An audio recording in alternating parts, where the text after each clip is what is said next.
Astaghfirullah. Bismillahirrahmanirrahim.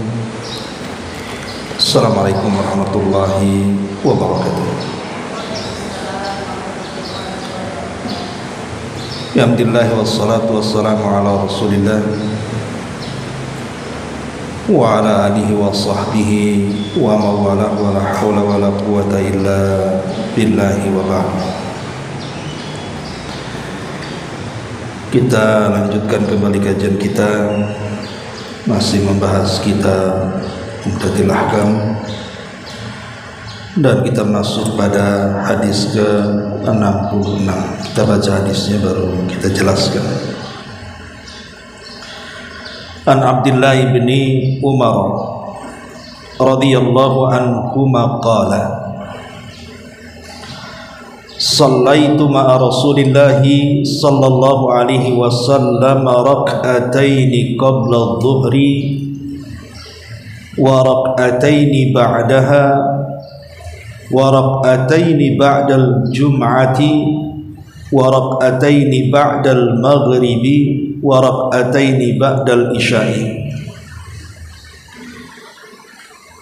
Wa fi lafdin fa ammal maghrib wal isya'u wal jum'atu fa fi baitihi. Wa fi lafdin lil Bukhari anna ibna Umar qala haddathatni Hafsah anna an-nabiy sallallahu alaihi wasallam kana yusalli sajdataini khafifataini ba'da ma yatlu'ul fajr wa kanat sa'atan la adkhulu 'ala an-nabi sallallahu alaihi wasallam fiha. Dari sahabat Abdullah ibn Umar, semoga Allah meridainya, beliau mengatakan, aku pernah mengerjakan salat sunnah bersama Rasulullah, 2 rakaat sebelum zuhur, 2 rakaat setelah zuhur, 2 rakaat setelah salat Jumat, 2 rakaat setelah salat Maghrib, dan 2 rakaat setelah salat Isya. Dalam lafaz yang lain dikatakan salat rawatib untuk salat Maghrib, Isya dan Jumat dikerjakan dalam rumah. Dan dalam lafaz Bukhari dikatakan sungguh Ibnu Umar mengatakan, telah menceritakan Hafsah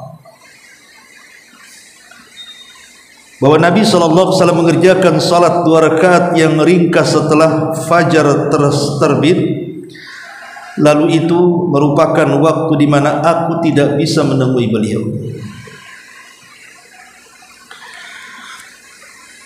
Baik masyarul muslimat yang dimuliakan Allah Subhanahu wa taala,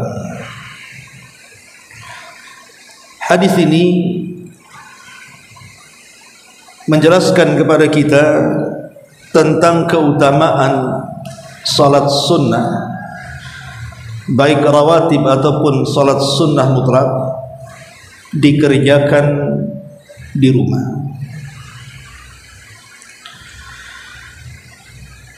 Memang terjadi perselisihan para ulama tentang mana yang lebih afdal melaksanakan salat sunnah ini, di masjid ataukah di rumah. Kalau salat maktubah, salat wajib, tentu jelas hukumnya. Bagi laki-laki tentu lebih afdal di masjid, bahkan ada yang mengatakan wajib. Tapi bagi wanita tentu lebih baik di rumah, tetapi tidak ada halangan untuk melaksanakannya di masjid. Namun bagaimana pula dengan salat sunnah, baik rawatib, nafilah atau yang lainnya? Maka jumhur, mayoritas para ulama mengatakan bahwa seluruh salat rawatib itu lebih afdal dikerjakan di rumah. Dan sebagian yang lain mengatakan tidak ada bedanya, apakah rawatib ataupun nafilah, semua lebih afdal dikerjakan di rumah. Bahkan Al-Imam An-Nawawi mengatakan la khilafa fi hadza indana, tidak ada khilaf dalam mazhab kami, maksudnya Syafi'i, bahwa seluruh salat sunnah itu lebih afdal dikerjakan di dalam rumah. Walaupun tentunya juga ada yang berpendapat lain, seperti yang dikatakan oleh Imam Malik dan Ats-Tsauri, dilihat waktunya. Kalau sunnah-sunnah yang dilakukan di siang hari tentu lebih afdal dikerjakan di masjid. Tapi kalau sunnah-sunnah yang disyariatkan di malam hari, maka lebih baik dikerjakan di rumah. Jadi kalau siang dikerjakan di masjid, kalau malam dikerjakan di rumah. Tetapi secara umum disebutkan oleh para ulama, di antaranya tercantum dalam Syarah Sahih Bukhari,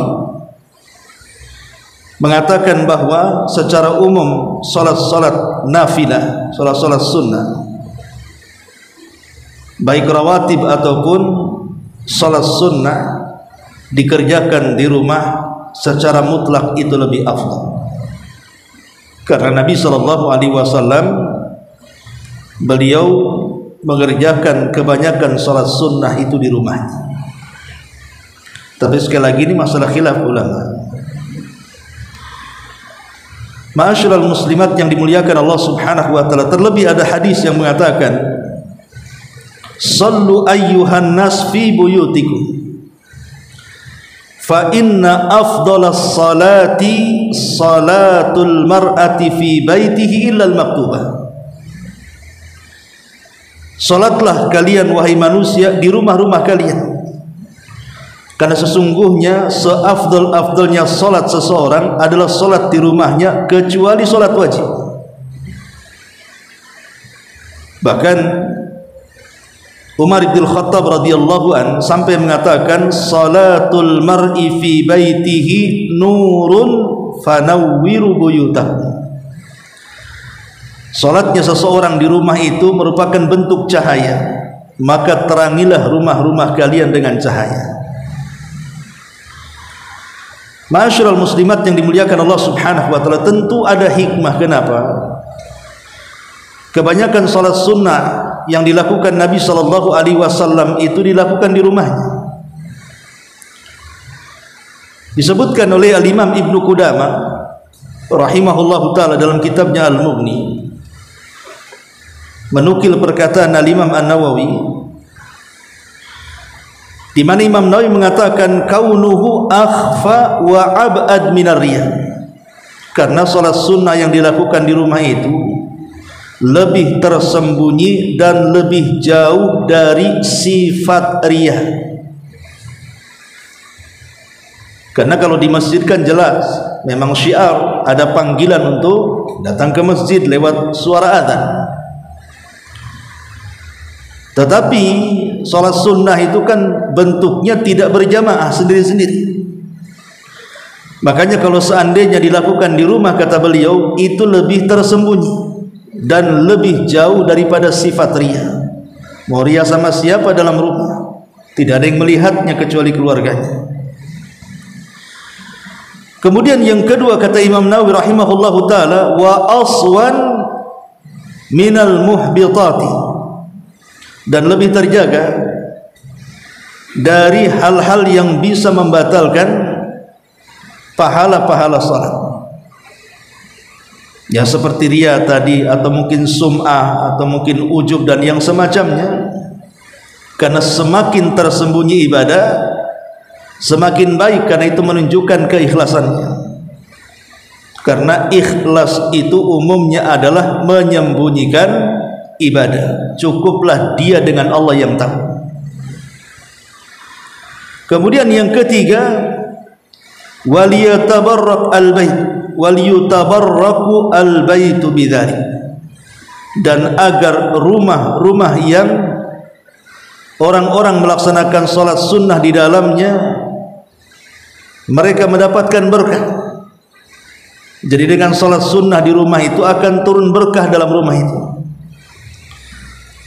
Makanya kenapa Nabi SAW sampai mengatakan, jangan kalian jadikan rumah-rumah kalian seperti kuburan. Karena namanya kuburan kan sepi, Bu. Jangan seperti kuburan sepi, tetapi makmurkan rumah-rumah kita itu dengan ibadah kepada Allah Azza wa Jalla, selain dengan baca Quran, dengan zikir, dengan mendengar murattal, mendengar kajian dan yang semacamnya. Maka juga dengan cara melaksanakan memperbanyak sholat sunnah di dalam rumah, itu akan menurunkan berkah. Maksudnya rumah yang diturunkan berkah berarti rumah itu akan terus menerus di atas kebaikan, karena berkah sendiri artinya adalah kebaikan yang menetap dan bertambah. Kemudian yang keempat, tunazzalur rahmatu fihi wal malaikatu. Salat-salat sunnah yang dilakukan di dalam rumah itu akan menurunkan rahmat. Bahkan para malaikat-malaikat rahmat akan masuk di dalamnya. Jadi orang yang memakmurkan rumah dengan salat-salat sunnah artinya mengundang para malaikat masuk ke dalam rumah. Dan kalau sudah malaikat masuk ke dalam rumah, tentu yang turun adalah rahmat dari Allah Subhanahu wa taala. Jadi kita akan dilimpahkan banyak rahmat ketika kita ini memakmurkan rumah kita dengan salat-salat sunnah. Dan yang terakhir tentunya kata beliau adalah yunaffaru syaitanu minhu. Setan akan diusir dari rumah-rumah kita. Sebaliknya kalau rumah-rumah kita ini tidak pernah dimakmurkan dengan ibadah, tidak pernah sholat sunnah di rumah, tidak pernah baca Quran, berzikir, beribadah, maka itu sama dengan mengundang setan masuk ke rumah. Apalagi rumah-rumah yang kemudian menggantikan ibadah dengan maksiat, istilahnya musik kencang-kencang, kemudian juga menggibah orang dalam rumah, namimah orang dalam rumah, berteriak-teriak ala jahiliyah dan begitu seterusnya, meletakkan gambar, memelihara anjing dan yang semacamnya, justru akan mendatangkan setan ke dalam rumah. Inilah pentingnya kita ini menjadikan rumah kita ini tempat aman kedua setelah masjid. Jadi jadikan rumah kita ini tempat aman kedua setelah masjid. Masjid adalah tempat aman pertama, karena memang masjid itu adalah baitullah, rumahnya Allah. Sementara rumah yang kita tempati ya rumah kita sendiri. Maka jadikan tempat aman di situ. Jangan sampai setan masuk, jangan sampai maksiat masuk. Gunakan untuk ibadah kepada Allah Azza wa Jalla. Salah satunya adalah memperbanyak salat sunnah dalam rumah. Ma'asyiral muslimat yang dimuliakan Allah Subhanahu wa taala. Kemudian hadis ini juga menjelaskan tentang salat-salat sunnah yang bersifat rawatib. Maksudnya salat sunnah yang bersifat rawatib itu berbeda dengan salat sunnah nafilah. Di mana salat sunnah rawatib itu adalah salat sunnah yang menempel kepada salat wajib. Jadi salat sunnah yang menempel kepada yang wajib, baik dilakukan setelah yang disebut dengan ba'diyah atau dilakukan sebelum yang disebut qabliyah, itulah yang disebut dengan rawatib. Dan rawatib sendiri adalah salat sunnah yang sangat efektif untuk menyempurnakan salat wajib. Terkadang ketika kita salat, boleh jadi mesti ada kekurangan, tidak mungkin sempurna 100% salat kita ini, mesti ada kekurangan. Mungkin kurang khusyuknya, mungkin kurang tumakninanya, mungkin kurang bacaannya, gerakannya dan begitu seterusnya.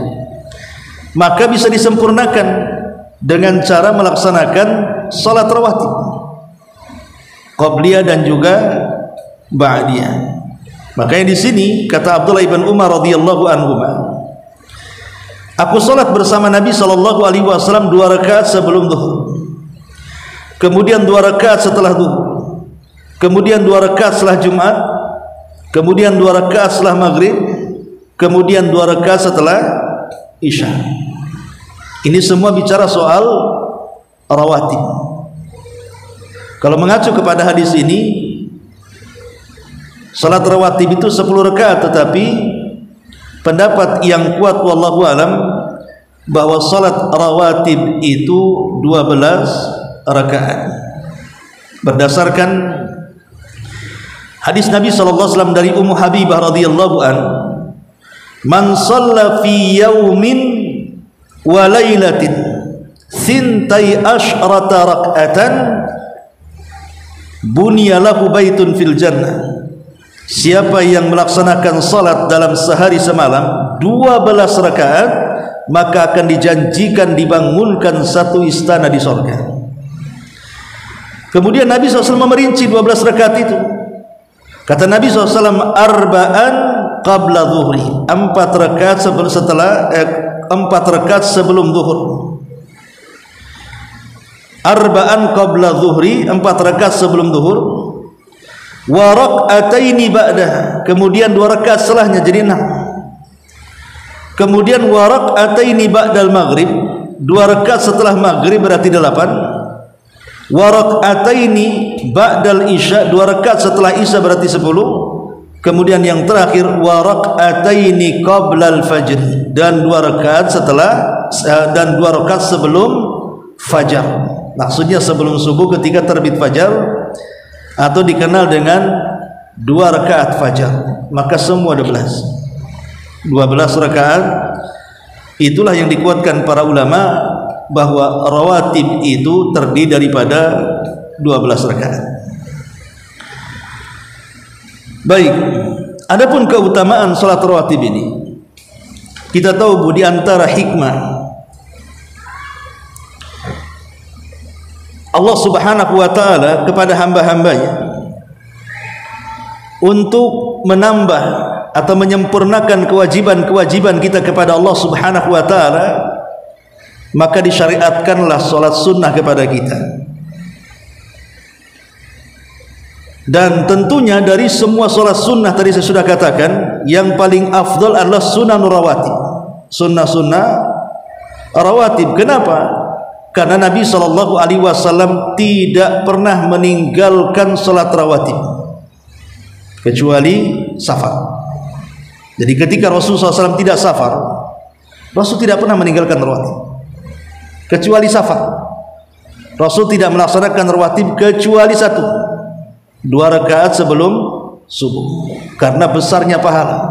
Maka saat safar pun Rasul melakukannya. Tapi selain itu Rasul tidak melaksanakan ketika safar.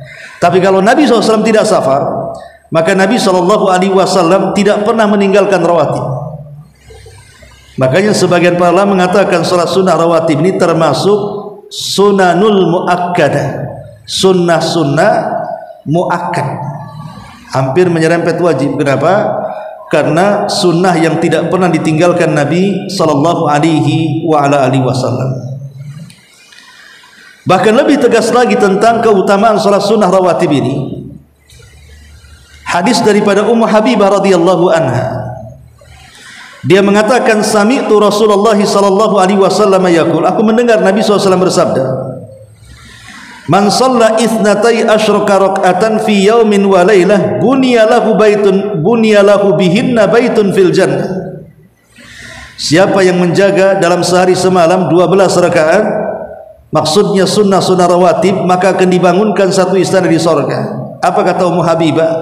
Fama taraktuhunna mungzu sami'tuhunna min Rasulillah sallallahu alaihi wasallam. Kata Ummu Habibah, ketika aku mendengar hadis ini, siapa yang salat 12 rakaat dalam 1 hari dan malam, maka akan dibangunkan baginya istana. Kata Ummu Habibah, demi Allah, aku tidak pernah meninggalkan salat-salat itu setelah aku mendengar langsung dari Nabi sallallahu alaihi wasallam.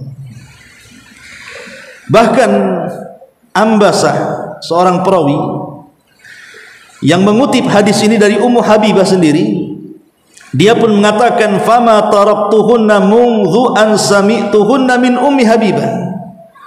Setelah aku mendengar hadis ini, barang siapa yang salat 12 rakaat akan dibangunkan satu istana di sorga dari Ummi Habibah dari Nabi. Kata Ambasah, demi Allah aku tidak pernah meninggalkan solat itu sejak aku mendengar langsung dari Ummu Habibah. Bahkan Nu'man ibn Salim, Amr ibn Aus, murid daripada Ambasah, juga mengatakan, fama taraktuhunna mungdu an sami'tuhunna min Ambasah. Aku pun, kata Amr, tidak pernah meninggalkan solat itu sejak aku mendengar dari Ambasah dari Ummu Habibah dari Nabi. Bahkan Nu'man ibn Salim, murid daripada Amr ibn Aus ini, dia pun mengatakan hal yang sama. Ma taraktuhunna mungdu an sami'tuhunna min Amr ibn Aus. Demi Allah aku tidak pernah meninggalkan solat itu sejak aku mendengar dari Amr ibn Aus, dan Amr ibn Aus mendengar dari Ambasah, dan Ambasah mendengar dari Ummu Habibah, dan Ummu Habibah mendengar langsung dari Nabi sallallahu alaihi wa ala alihi wasallam. Lihat bagaimana para salaf kita ini, mereka sangat menjaga solat rawatib yang 12 itu, karena tahu keutamaannya. Siapa yang solat 12 rakaat akan dibangunkan satu istana di surga. Ma'asyiral muslimat yang dimuliakan Allah Subhanahu wa taala. Ini yang pertama. Yang kedua, hadis dari Aisyah radhiyallahu anha. Ketika beliau menjelaskan tentang keutamaan 2 rakaat sebelum subuh atau 2 rakaat fajar. Kata Nabi sallallahu alaihi wasallam, "Raka'atul fajri khairun minad dunya wa ma fiha." 2 rakaat fajar itu jauh lebih baik dibandingkan isi dunia dan dunianya sendiri. Bahkan dalam riwayat, "Lahu ma ahabbu ilayya minad dunya wa ma fiha." Keduanya, kata Rasul, lebih aku cintai dibandingkan dunia dan seluruh isinya. Kita tahu bahwa dunia dan semua isinya adalah kesenangan manusia. Siapa yang tidak ingin dunia? Semua kita ingin dunia, ingin rumah megah, kendaraan mewah, tanah luas, uang di mana-mana, mau apa saja tinggal minta, dan begitu seterusnya. Siapa yang tidak ingin dunia? Tapi Rasul mengatakan 2 rakaat fajar jauh lebih kucintai dibandingkan dunia dan isinya. Makanya Rasul tidak pernah meninggalkan 2 rakaat fajar, baik ketika mukim atau ketika safar, karena besarnya pahala. Ma'asyiral muslimat yang dimuliakan Allah Subhanahu wa taala. Bahkan ketika Nabi sallallahu alaihi wasallam menjelaskan tentang salat sunnah zuhur, kata Nabi sallallahu alaihi wasallam, "Innaha sa'atun tuftahu fiha abwabus sama." Sesungguhnya di waktu zuhur itu, ibu melaksanakan 2 rakaat atau 4 rakaat sebelum zuhur atau setelahnya, di situ adalah jam-jam di mana pintu-pintu langit dibuka. Wa uhibbu an yas'ada li fiha amalun saleh, dan aku, kata Rasul, sangat ingin di waktu-waktu itu amalan solehku terangkat ke langit. Jadi justru di waktu zuhur kita melaksanakan Qabliyah dan Ba'diyah, itu adalah waktu di mana pintu-pintu langit akan terbuka. Dan ini menunjukkan keutamaan apa? Salat sunnah Qabliyah dan Ba'diyah zuhur. Karena waktu itu amalan kita diangkat ke langit dan Allah Subhanahu wa taala melihatnya. Ma'asyiral muslimat yang dimuliakan Allah Azza wa Jalla, bahkan disebutkan dalam riwayat yang lain, "Man hafadha ala arba'i raka'atin qabla dhuhri wa arba'i ba'daha harramahu Allahu 'alan nar." Siapa yang menjaga 4 rakaat sebelum zuhur dan 4 rakaat setelah zuhur, Allah haramkan baginya api neraka. Lihat, selain amal-amal kita diangkat ke langit, lebih daripada itu neraka dijauhkan dari wajah kita. Melaksanakan 4 rakaat sebelum zuhur dan setelahnya, maksudnya qabliyah dan ba'diyah zuhur. Ma'asyiral muslimat yang dimuliakan Allah Subhanahu wa taala, dan banyak lagi fadilah-fadilah melaksanakan salat rawatib.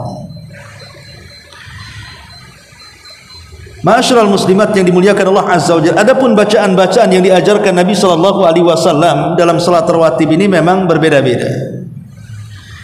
Seperti Nabi SAW mengajarkan kepada kita dalam 2 rakaat fajar. Apa yang diperintahkan Rasul untuk baca? Pertama, rakaat pertama qul ya ayyuhal kafirun. Rakaat kedua qul huwallahu ahad, dan dua-duanya disebut suratul Ikhlas. Dua-duanya disebut suratul Ikhlas. Adapun dalam rawatib maghrib juga Nabi SAW membaca 2 surat ini.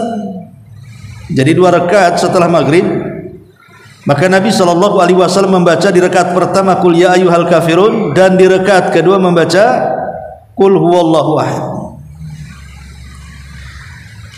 Ma'asyiral muslimat yang dimuliakan Allah Subhanahu wa taala. Lah di sini dalam hadis Nabi SAW mengatakan wa rak'ataini ba'dal jum'ati, dan 2 rakaat setelah Jumat. Ada sebagian orang yang melakukan 2 rakaat sebelum Jumat, terutama setelah adzan kedua. Mereka bangkit dari duduk mereka, kemudian melaksanakan 2 rakaat salat sebelum imam naik mimbar. Pertanyaannya, apakah ada salat rawatib qabliyah sebelum Jumat? Sebagian para ulama mengatakan ada, karena dikiaskan kepada salat zuhur. Sebagaimana zuhur ada qabliyah, maka ketika zuhur diganti Jumat pun ada qabliyah. Tetapi fatwa para ulama diantaranya dikatakan oleh Syekh Abdul Aziz bin Bas rahimahullahu taala, beliau mengatakan laisa lil jum'ati sunnatun ratibatun qablaha. Tidak ada dalam salat Jumat ini qabliyah Jumat. Maksudnya tidak ada salat rawatib sebelum Jumat. Tapi kalau seandainya seseorang ingin melaksanakan salat mutlak, ya silahkan saja. Maksudnya salat sunnah mutlak itu salat sunnah, kita datang di hari Jumat pagi-pagi ke masjid, kemudian salat 2 rakaat salam, berdiri lagi 2 rakaat salam, berdiri lagi 2 rakaat salam sampai khatib naik ke atas mimbar. Itu namanya sunnah mutlak, tidak masalah. Tanpa kemudian dibilang berapa jumlahnya, yang penting 2 rakaat salam, 2 rakaat salam, secapeknya lah bahasanya. Tapi ada juga yang mengatakan kalaupun kemudian harus salat setelah azan dan iqamat, maka itu bukan rawatib. Boleh jadi mengambil keumuman dalil hadis Nabi SAW, likulli adzanaini salatun. Jeda antara 2 azan, maksudnya azan dan qomat itu ada salat. Tidak mesti maksudnya di sini salat rawatib, bisa saja salat nafilah. Jadi kita tidak bisa menyalahkan orang-orang yang melaksanakan salat setelah azan kedua sebelum khatib naik mimbar. Boleh jadi mereka mengambil dalil umum bahwa setiap di antara 2 azan itu ada salat. Tapi kalau ditentukan itu rawatib, apalagi dikiaskan ke zuhur, tentu ini kias ma'al farik. Maksudnya kias tidak benar. Karena kaifiyah dan sifatnya berbeda.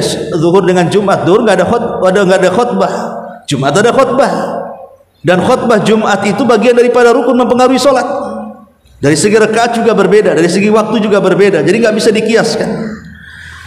Jadi yang ada itu qabliyah zuhur, bukan qabliyah Jumat. Tapi kalau yang dimaksud bukan rawatib, salat sunnah antara adzan dan qomat, ya tidak ada masalah, kita tidak mengingkari karena memang ada hadis umum yang mengatakan seperti itu. Ma'asyiral muslimat yang dimuliakan Allah Subhanahu wa taala. Adapun waktu salat sunnah rawatib, Al-Imam Ibnu Qudamah rahimahullahu taala mengatakan bahwa setiap salat itu memiliki waktu, dan waktu daripada salat sunnah rawatib itu dikerjakan mendekati salat wajib. Kalau qabliyah dilakukan setelah azan, kalau ba'diyah dilakukan setelah salat wajib. Lalu bagaimana kalau seandainya seseorang yang biasa melaksanakan salat rawatib kemudian dia lupa? Maka Anas bin Malik radhiyallahu anhu mengatakan boleh dia salat ketika ingat. Dan ini mengacu kepada sabda Nabi sallallahu alaihi wasallam, "Man nasiya salatan falyusalli idza dzakaraha la kafarata laha illa dzalik. Barang siapa yang lupa melaksanakan salat, maka salatlah ketika ingat dan tidak ada kafarah soal itu. Ma'asyiral muslimat yang dimuliakan Allah Subhanahu wa taala. Lalu adakah penggantinya? Pengganti artinya boleh enggak mengqadha rawatib? Pamannya seseorang biasa melaksanakan 2 rakaat fajar. Tiba-tiba kemudian terbangun sudah qomat subuh. Ya. Maka Nabi SAW mengatakan man lam yusalli rak'atai al-fajri falyusallihi ma ba'da ma tatlu asy-syamsu. Barang siapa yang tidak salat 2 rakaat fajar, maka salatlah setelah terbit matahari sebagai qadha'nya. Maksudnya terbit matahari biarkan meninggi 1 tombak, masuknya awal duha. Karena kalau matahari baru terbit tidak boleh salat. Kenapa demikian? Karena tasyabuh dengan ibadahnya orang-orang kafir yang menyembah matahari. Biarkan matahari naik dulu 10 menit 15 menit baru melaksanakan 2 rakaat fajar sebagai qadha. Dia tidak melaksanakan di waktunya. Ma'asyiral muslimat yang dimuliakan Allah Subhanahu wa taala. Ya. Dalam hadis ini Nabi SAW mengatakan kana Nabi SAW yusalli sajdataini khafifataini. Rasul salat dengan 2 rakaat yang sangat ringan. Ba'dama yatlu'ul fajr, setelah terbit fajar. Maksudnya ketika seseorang itu melaksanakan salat sunnah fajar, jangan terlalu berat dengan memanjangkan bacaan, memperbanyak ruku dan sujud. Kenapa? Dikhawatirkan mempengaruhi salat subuhnya. Nanti kecapean salat sunnahnya, salat subuhnya pula sudah malas. Padahal yang dipentingkan salat itu kan mementingkan yang wajib bukan yang sunnah. Makanya saya salahkan terkadang ada orang-orang yang lelah letih dia sholat tahajud, ketika sholat subuh dia malas-malas. Mendingan tidak usah tahajud, perbaiki saja subuhnya. Tapi kalau memang kita bisa menjamak keduanya, sholat tahajudnya oke, subuhnya oke, ada masalah, itu lebih baik lagi kan begitu. Karena dalam kaidah bahwa mendahulukan yang wajib itu jauh lebih penting dibandingkan yang sunnah. Kok bisa sholat malamnya khusyuknya luar biasa, ketika subuhnya malas-malas? Di mana akalnya? Sementara kita tahu bahwa subuh wajib, sunnah itu, sholat malam itu sunnah. Tentu yang wajib lebih utama dan lebih berpahala dibandingkan yang sunnah. Makanya saya nasihatkan, kalau memang sudah lelah sholat malam, jangan dipaksa, tidur saja. Untuk memuat tenaga supaya ketika subuhnya kita semangat.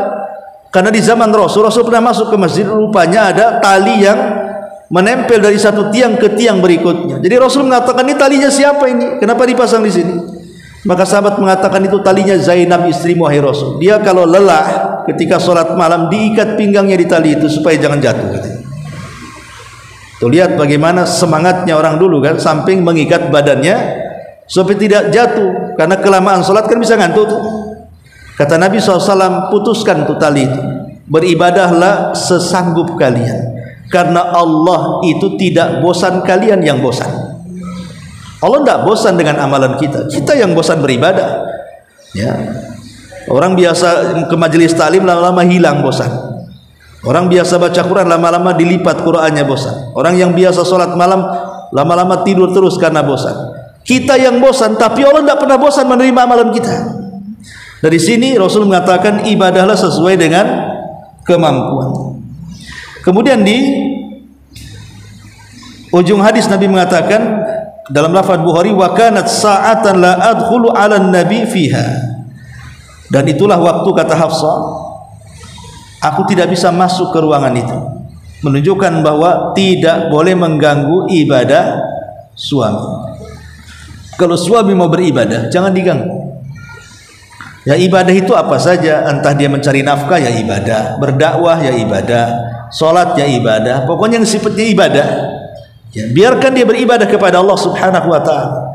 Lihat perkataan Hajar ketika diletakkan oleh Ibrahim di tanah tandus di sisi Baitullah Al-Haram. Ketika dia tahu ini perintah Allah, apa kata Hajar? Idhab fala yudayyi'un Allah. pergi engkau, tidak perlu aku ganggu kamu, pergi engkau, karena kalau ini perintah Allah, aku yakin Allah tidak mungkin menyanyiakan aku di sini. Jadi Hajar tidak mau pusing dengan Ibrahim, padahal sudah jelas bekalnya hanya cukup 2-3 hari. Sementara ditinggalkan di tanah tandus, tidak ada orang, tidak ada binatang, tidak ada pohon, tidak ada makanan, tidak ada minuman. Tapi karena dia yakin ini adalah perintah Allah, artinya Ibrahim melakukan itu karena sebuah ibadah, perintah Allah, maka Hajar pun tidak menyibukkan Ibrahim, karena ini tahu perintah Allah subhanahu wa ta'ala. Dari sini faedahnya seorang istri tidak boleh mengganggu ibadah suami kalau dia melaksanakan perintah Allah subhanahu wa ta'ala. Ma'asyiral muslimat yang dimuliakan Allah subhanahu wa ta'ala, ini hadis yang ke-66. Kemudian masuk di hadis ke-67.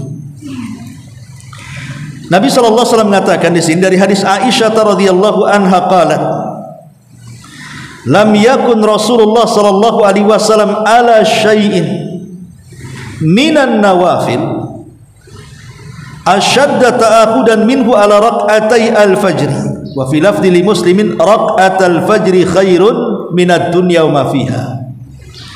Aisyah mengatakan tidak ada satu salat sunnah pun yang lebih diperhatikan Nabi dibandingkan salat 2 rakaat fajar. Dalam riwayat Muslim, karena 2 rakaat salat fajar itu lebih baik dibandingkan dunia dan isinya.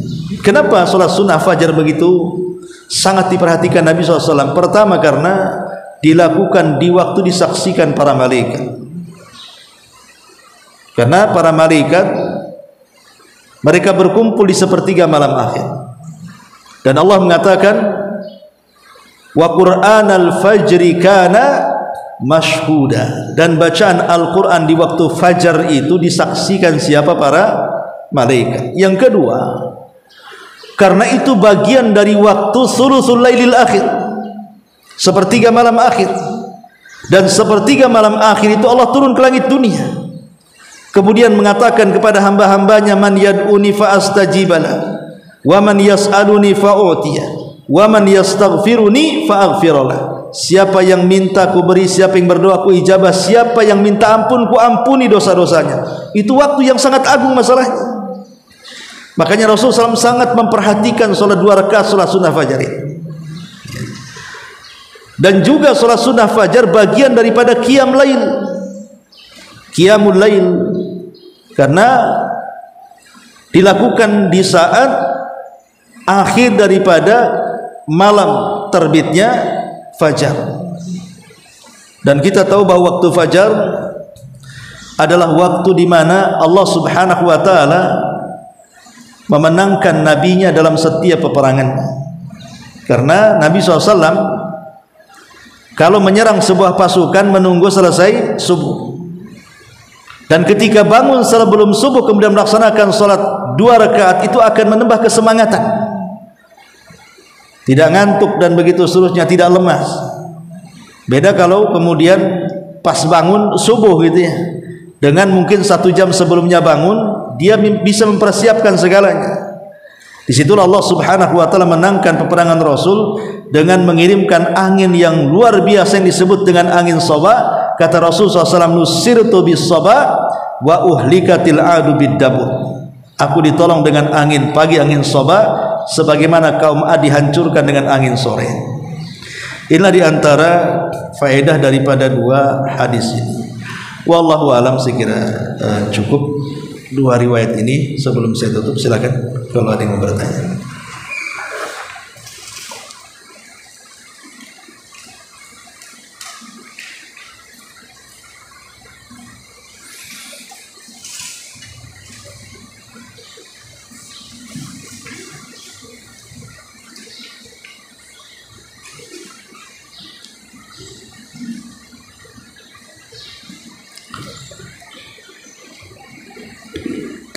Nggak ada.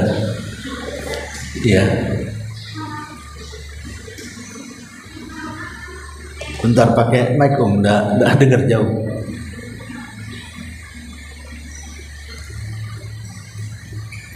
Bisa dipakai mic.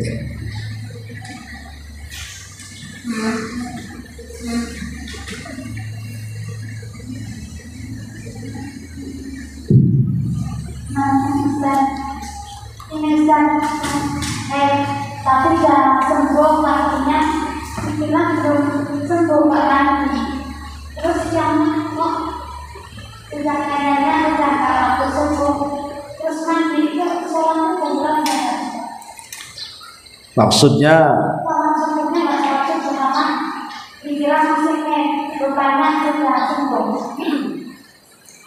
sedang haid, kemudian bersih di waktu subuh. Iya, itu belum subuh ketika mandi, begitu nggak siang kok waktu keluar terus dari mandi itu sholatnya jam berapa? Iya begini maksudnya, saya paham. Tapi kan paham bahwa setiap perempuan itu kan ada masa kebiasaan. Masa kebiasaan itu artinya, saya biasanya seminggu kering, atau 5 hari kering, atau 6 hari kering. Bahkan ada yang cepat, ada yang lambat kan itu. Seorang wanita harus tahu kebiasaan itu, supaya jangan meninggalkan sholat atau sholat ketika sedang haid.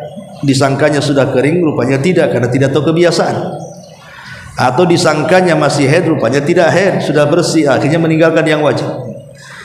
Makanya harus tahu kebiasaannya ya. Jadi kalau seandainya apa yang ditanyakan tadi, ketika di hari terakhir, umpamanya sudah 1 minggu, anggaplah hari Jumat selesai, malam hari masih ada bercak, rupanya pas pagi sudah tidak ada. Harusnya dipastikan untuk pagi hari sebelum subuh, karena kalau itu memang batas akhir bersihnya haid, dan itu menurut kebiasaan, harusnya sudah dipastikan setiap hendak melaksanakan sholat wajib, supaya jangan meninggalkan yang wajib.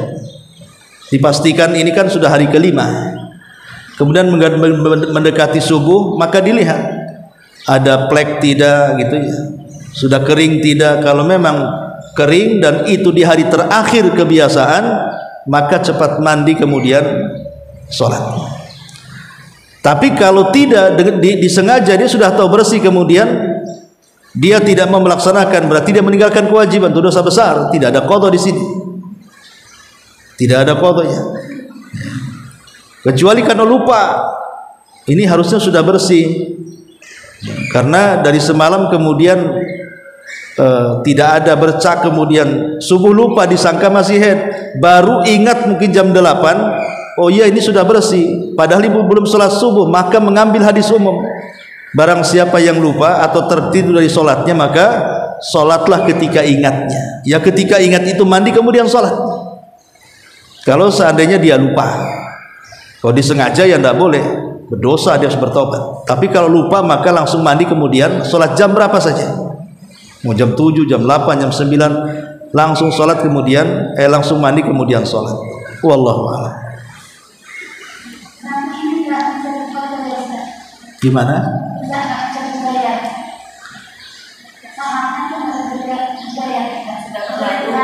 Oh sudah berlalu, yang ya maksudnya mungkin dari tahun kemarin itu maksudnya. Terlanjurnya kapan? Oh tadi pagi. Iya. Iya. Ya kalau tadi pagi, cara mengqadhanya besok sholat subuh 2 kali. Ya bisa seperti itu. Jadi sholat subuh 2 kali namanya. Sholat subuh lagi, nanti sholat subuh lagi sebagai qadhanya. Enggak bisa sekarang Ustaz. Apanya? Ya karena sudah kalau sekarang bisa masuk, belum zuhur bisa. Kalau setelah lewat zuhur atau asar, berarti kan sudah lewat 2 sholat wajib kan? Karena sholat subuh itu kan tidak boleh harus tartib. Tartib itu kan subuh, zuhur, asar itu tartib namanya. Kalau sudah lewat zuhur berarti besok lagi. Nah, tapi kalau belum, ya bisalah pulang dari sini mandi kemudian sholat. Kalau memang yakin semalamnya sudah bersih dan itu hari terakhir.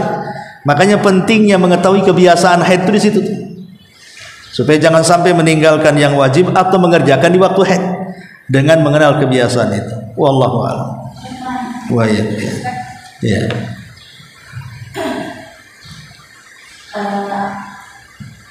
Anda mendengar penjelasan dari Ustaz yang melahirkan, Ustaz, kalau seandainya pada saat kita awal haid, contohnya misalnya di waktu asar, zuhur, kita mengerjakan sholat zuhur, setelah itu kita haid, Berarti sholat asarnya itu kita harus mengkodoknya kita bersih nanti Ustaz. Iya. Nah, cara mengerjakannya misalkan setelah bersih nanti kita jatuhnya pada sholat isya. Nah, sholat asarnya ini kalau menurut Ustaz kita harus sesuai dengan waktunya.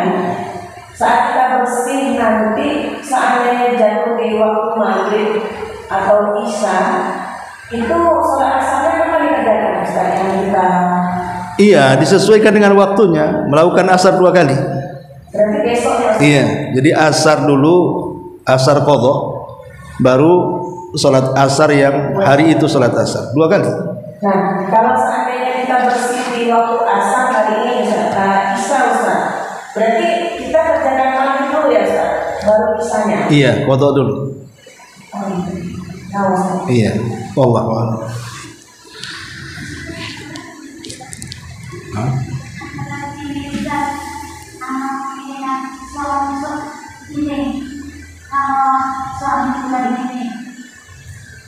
Itu ngomong laki-laki, kamu gak utama, tapi itu pengorbanan.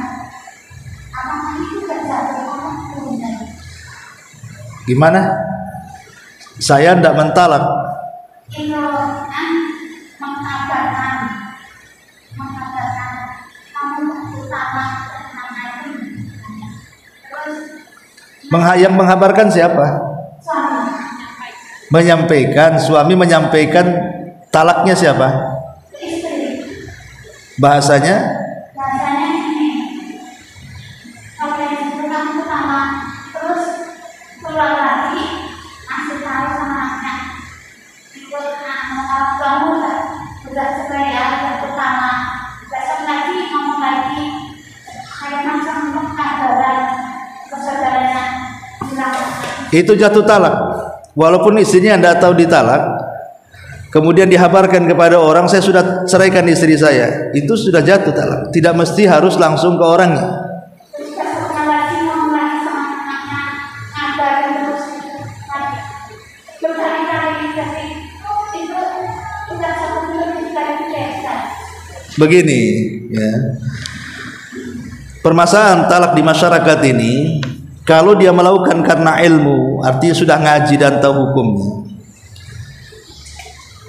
maka dia harus berhenti, tidak boleh mengucapkan kalimat itu, karena talak itu sesuatu yang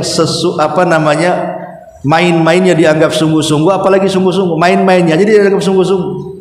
Dan talak tidak mesti langsung ke orang, ya bisa jadi habarkan ke orang, ngomong sama orang tua, saya sudah menceraikan anak, jatuh talak, ya. Atau nyanyi di kamar mandi, ku talak istriku, istrinya dengar, ada lagi nyanyi dia, jatuh talak. Jangan main-main masalah talak itu, karena juga talak mudah, rujuknya juga mudah. Tetapi terkadang di masyarakat itu ada orang yang mudah mentalak-talakan istri, entah ratusan, entah ribuan kali, ya, karena ketidakfahamannya. Terus apakah sudah jatuh 3 talak, maka sebaiknya datang ke pengadilan agama.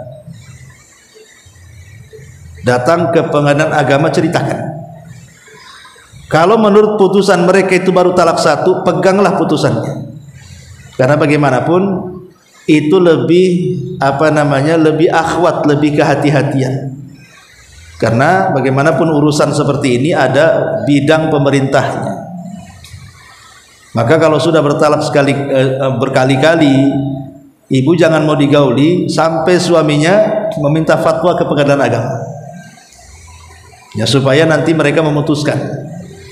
Jadi ada hukum negara di situ, hukum campur tangan dalam keluarga. Tapi kemarin juga dalam penampilan yang masih sama suruh sama rumah 6 bulan, 6 bulan bisa rumah bisa tidur. Kata pengadilan. Tidak, tapi langsung pulang karena syaratnya harus di rumah, yang nggak tahan yang aku, jadi ini loh Ustaz, kamu selama ini harus tidak Ustaz, maksudnya tidak di rumah itu kan Ustaz, karena sudah itu kan sudah sering ngomong, Tidak putusan pengadilan mungkin Ustaz. Udah disuruh pisah, berarti kita jatuh talak 3 mungkin kalau pengadilan. Oh, berarti kalau sudah ada fatwa di pengadilan itu dipegang. Kalau apalagi kalau kata pengadilan sudah suruh pisah dan sudah suruh talak 3 sudah masuk, berarti tidak bisa lagi nikah, tidak bisa lagi rujuk. Karena pengadilan itu hukumannya padat dia. Maksudnya susah untuk dibantah kalau sudah pengadilan itu. Kalau kata pengadilan talak 3, talak 3. Lain kalau saya Ustadz mengatakan, mungkin kita hanya menjawab sesuai pertanyaan. Kalau suami talak 3 ya saya katakan jangan, tapi putusan resminya ada di pengadilan. Ya, begitu maksudnya. Maksudnya kalau sudah yakin lebih dari 3, kita harus, walaupun dana berapa, kita harus berbeda dari agar itu mempunyai apa itu loh, apa namanya, saksi kuasa pencet. Iya Pak. Suaminya itu mempunyai kuasa pencet. Kuasa pencet itu apa? Yang kuasa pencet. Gimana? Mencela-mencela ya?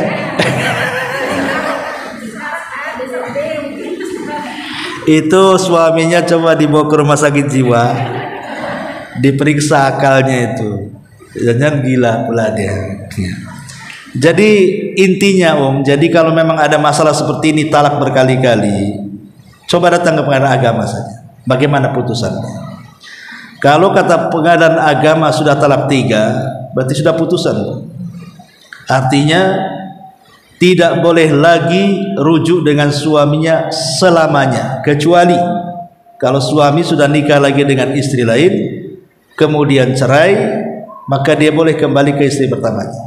Itu hukum Islam, supaya jangan main-main dengan masalah talak.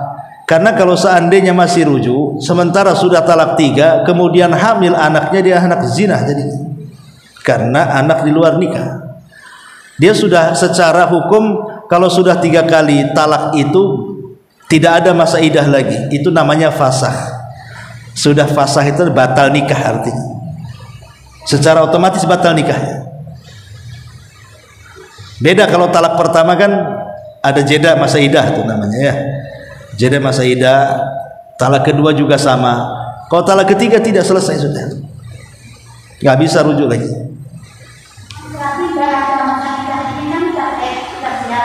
Ya nggak percuma masa idah pun, karena sudah nggak boleh lagi jumpa. Mau apa masa idahnya? Masa idah itu kalau ada kemungkinan rujuk, dan itu di talak pertama dan kedua saja.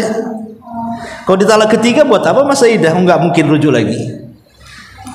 Rujuknya dia menikah lagi, kemudian cerai, balik lagi ke istri pertamanya. Makanya supaya jangan ragu-ragu, datang ke pengadilan, tanya betul-betul, minta putusannya dari pengadilan. Apakah ini talak 1, talak 2, talak 3? Nanti oleh pengadilan agama kan dipelajari itu hukum-hukumnya. Kalau kata pengadilan walaupun suami mentalak 1000 kali tapi pengadilan mengatakan baru 1, ya sudah, pegang itu ucapannya. Gitu saja. Nanti mereka lebih paham kalau soal masalah-masalah seperti ini. Wallahu a'lam. Masa idahnya untuk laki-laki lain kan Ustaz? Apanya? Masa idahnya untuk laki-laki. Iya, kalau untuk laki-laki lain nggak apa. Maksudnya untuk suaminya, saya katakan fasakh itu untuk suaminya nggak ada masa idah. Kalau untuk yang lain mau nikah lain lagi ceritanya. Kita bicara tentang suaminya kan gitu. Kalau bagi laki-laki lain tetap ada talak, ada masa idah setelah diceraikan, ada masa idah ketika hamil dan begitu seterusnya. Itu babnya lain. Wallahu a'lam. Subhanaka bihamdika asyhadu an la ilaha illa anta astaghfiruka wa atubu ilaik.